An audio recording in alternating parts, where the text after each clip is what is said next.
Tadã!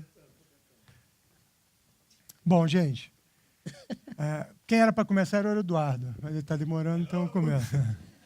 É porque falaram tanto em banheiro antes, né, cara, que eu fiquei, pô, vamos banheiro, eu achava que era depois. Bom, vamos voltar para cá. Olha, eles acharam que estava ruim, né? O Mário pintou o cabelo de preto lá e eu continuei careca. Alguma coisa tá errada nesse negócio aqui, né? Bom, vamos lá. Bom, a gente é fundador do Spoleto, né? Eu e o Mário. E a gente... Amigos desde a adolescência. Desde a adolescência, o negócio está quase caindo aqui. Vamos lá.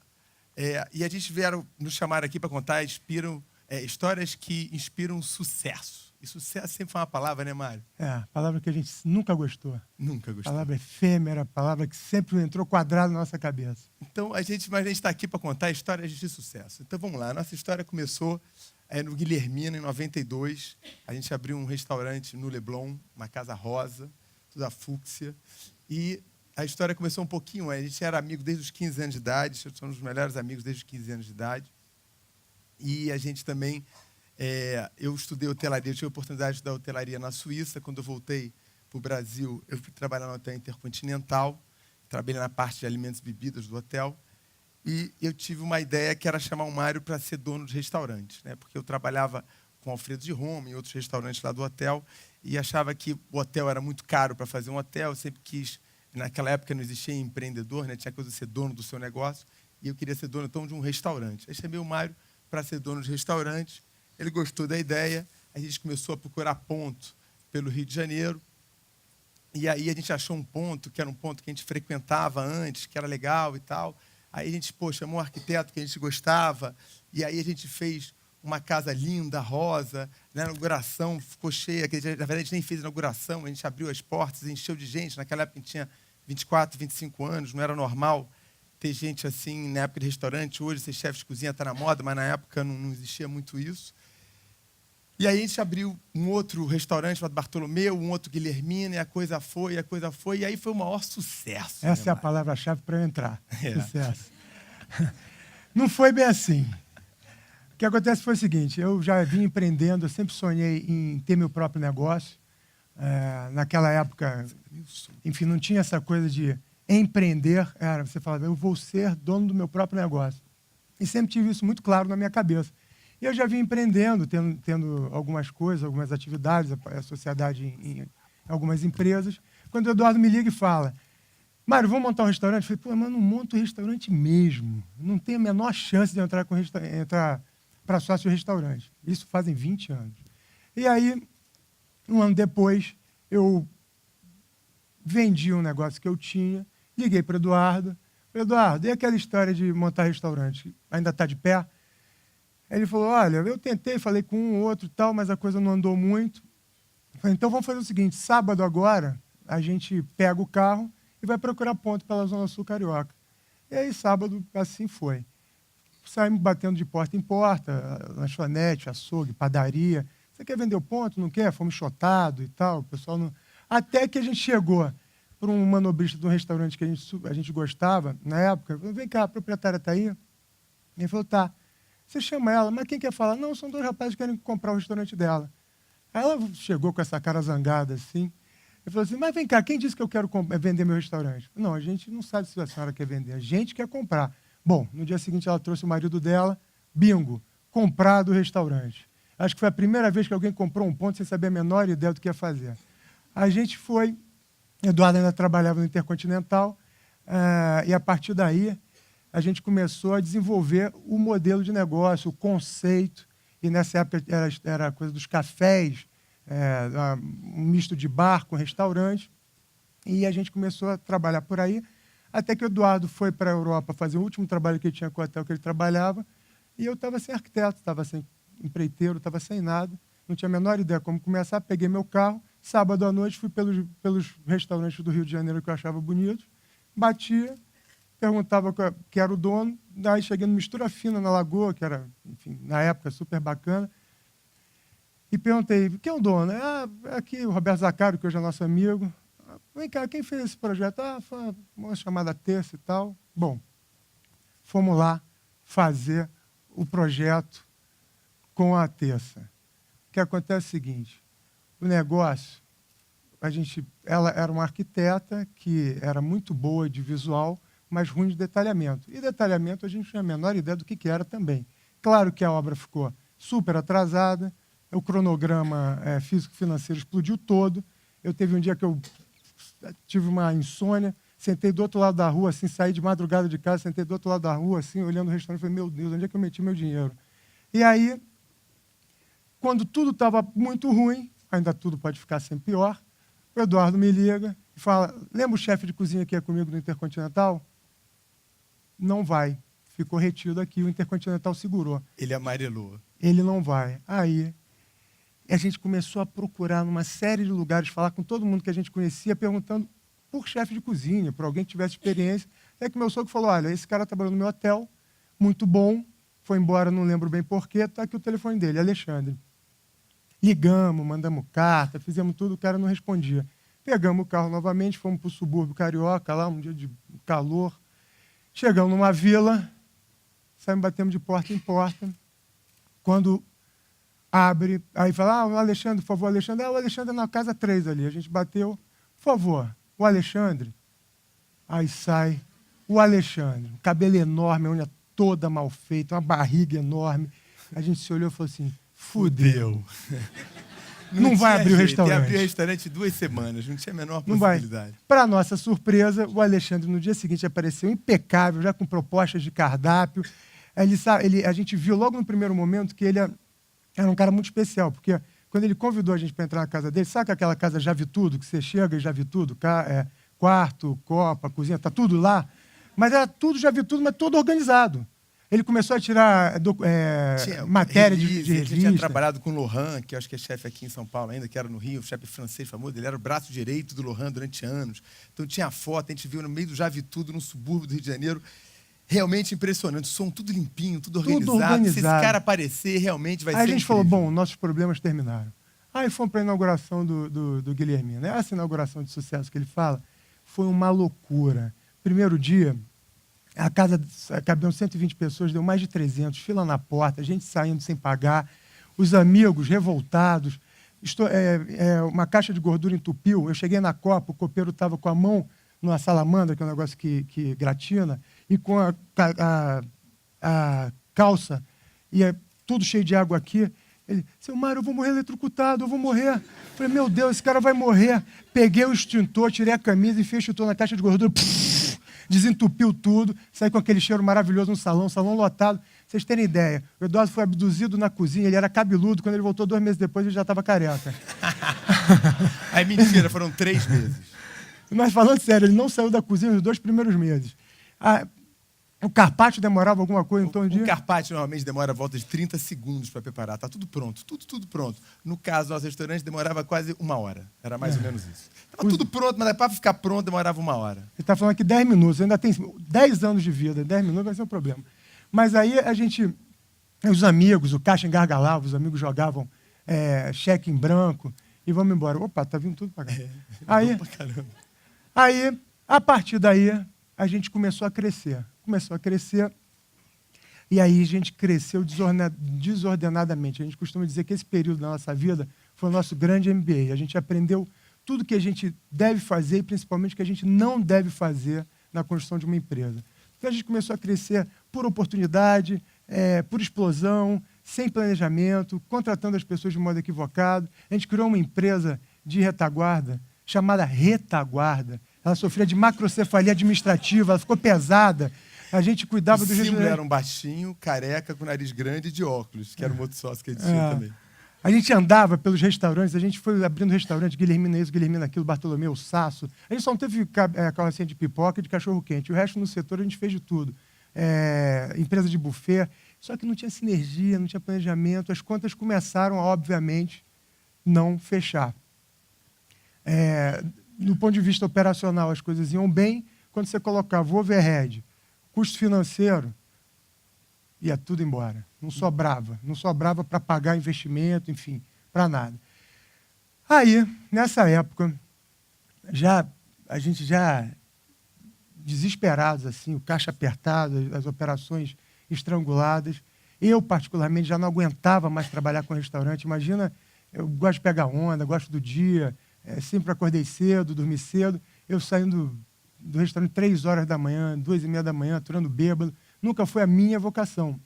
E, a partir daí, a gente, com todo esse aperto, mas toda essa vontade de construir uma coisa maior que não fosse restaurante, a gente meio que saiu fora disso e colocamos em prática o nosso grande sonho, que na época já existia, só que a gente ainda não tinha tido a oportunidade de colocar, de botar no ar. A gente já tinha em projeto o Spoleto, que era o nosso sonho de construir uma empresa, construir uma coisa maior, só que a gente não tinha tido nem tempo, nem dinheiro.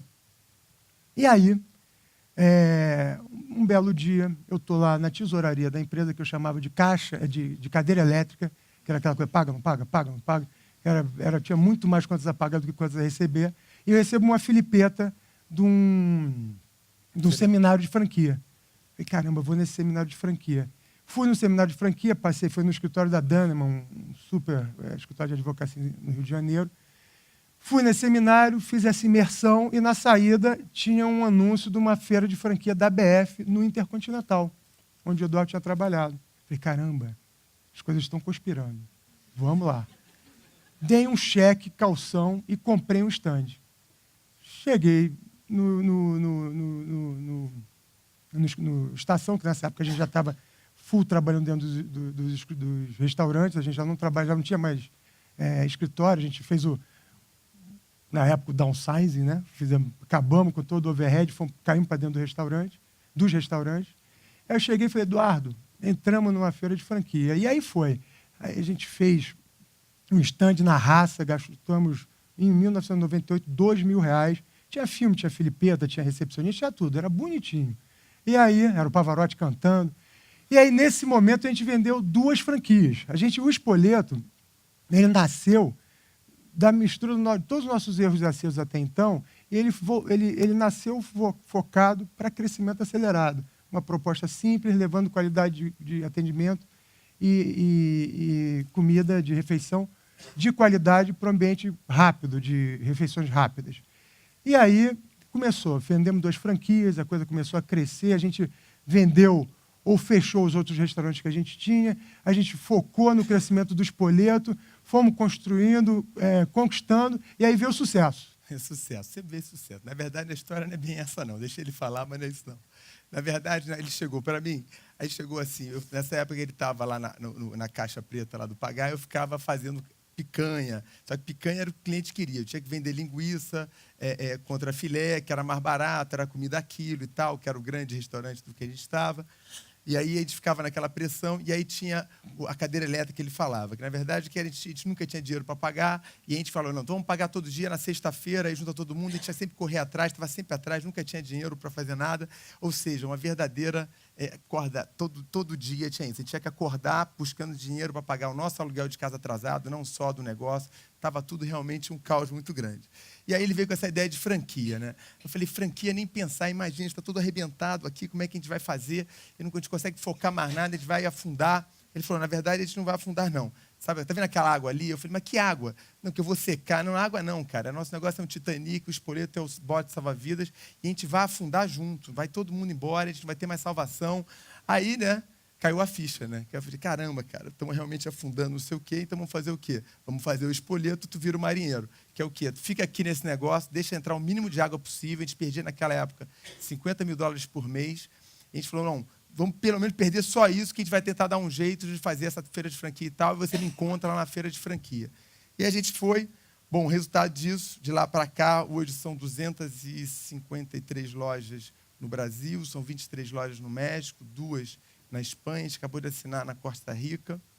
Estamos também negociando agora a Venezuela, eu acho que Colômbia também. E como é que a gente consegue fazer isso, né? Por que a gente... Quais são os conceitos que nos levaram até aqui? Qual é a mensagem que a gente quer deixar para vocês? Da sociedade, assim. Sociedade, quando 1 mais 1 dá 2, você fica sem sócio. Então, na realidade, a sociedade, quando dá certo, ela tem que ser exponencial. Na realidade, fica colocando o outro para trabalhar, para pensar, fica instigando, cada um buscando o melhor de si e do outro. E a coisa da complementariedade, ela é maravilhosa, porque muitas vezes, quando você não está conseguindo enxergar a saída do negócio, um sócio chega e traz uma nova ideia e você consegue, de alguma maneira, ganhar uma força nova. Ao mesmo tempo, quando você está quase se afogando, vem um outro sócio, né, e te traz a luz. Ou seja, eu me lembro que quando a gente estava no momento mais difícil nosso, era o primeiro que chegava e reclamava para o outro já falava, não podia reclamar, e falava, não, está difícil, é difícil. Não, a gente vai virar. E aí, cada dia, eu acho que cada um tentava chegar mais cedo para poder reclamar primeiro para o outro não poder. A gente não dormia mais. E aí, o que sempre nos protegeu muito? Assim, eu sempre tive um foco mais no futuro, sempre tentando entender para onde a companhia vai, como ela vai, mais bem estruturada, com desafios novos, como estruturá-la para os desafios, sempre focando para o crescimento, para frente, para o futuro, e, obviamente, olhando o dia a dia com muito vigor, mas com um foco mais para frente, para fora, para o crescimento. Enquanto que o Eduardo... Eu sempre olhei muito para o cliente, para a experiência de hoje. Sempre tinha que ser hoje melhor do que amanhã. Como é que seria a experiência do consumidor? Como é que eu posso fazer esse cara voltar mais vezes? Como é que a gente pode ganhar mais clientes?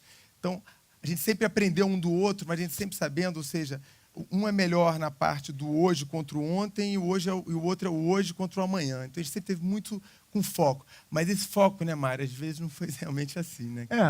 Normalmente, a gente, às vezes, em 2004... mas essa que você atravessou um pouquinho, você botou 10 minutos, aí deu uma... Aqui tem uma coisa, aquele vinhozinho, a gente está comemorando, Eduardo, lembra? A gente está comemorando. É verdade. Tem uma coisa que é o seguinte, independente de como você enxerga o mundo, isso é um aprendizado nosso, assim, o par com o ímpar, ele tende a se exponencializar. Então, por exemplo, no nosso caso, sociedade, a gente comunga dos mesmos sonhos, os sonhos grandes, a gente comunga dos mesmos valores, a gente cultiva a nossa cultura de foco em pessoas diariamente na empresa, a gente discute muito cultura e valor e crescimento. Então, esse tipo de coisa não dá para abrir mão de ser muito, muito parecido. Agora, como você enxerga o mundo, o teu posicionamento na frente de situações mais difíceis, ou em relação ao sucesso, ou em relação aos grandes desafios, cada um tem a sua. Isso tem feito a gente somar muito no tempo. Mas em 2004, a visão, em algum momento, ela ficou meio turva. Olha os olhinhos dele, como é que ficou lá. O que aconteceu foi o seguinte, depois que a gente fez essa virada, a nossa história é uma história de... O Spoleto, ele é um startup com um turnaround, né? A gente veio daquela história dos restaurantes, e aí, a partir daí, a gente cresceu com foco total em Spoleto. Em 2004, a gente já tinha algumas lojas, a gente já estava em vários estados do Brasil. Eu virei para o Eduardo e falei assim, Eduardo, agora, lembra que eu ia passar só 6 meses no Guilhermina? Eu já estou há 12 anos. Então, agora está na hora de eu sair. E ele falou assim, para empreender em outros negócios, para começar novos negócios, para ir para novos...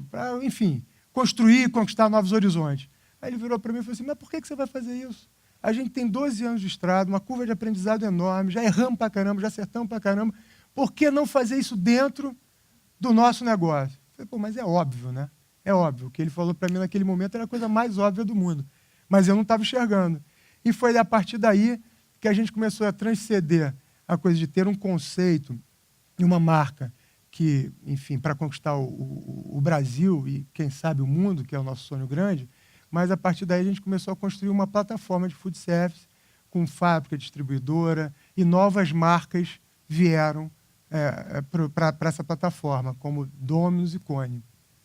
Então, o sonho continua grande, a gente espera que outras marcas venham para essa plataforma, a gente pretende crescer muito.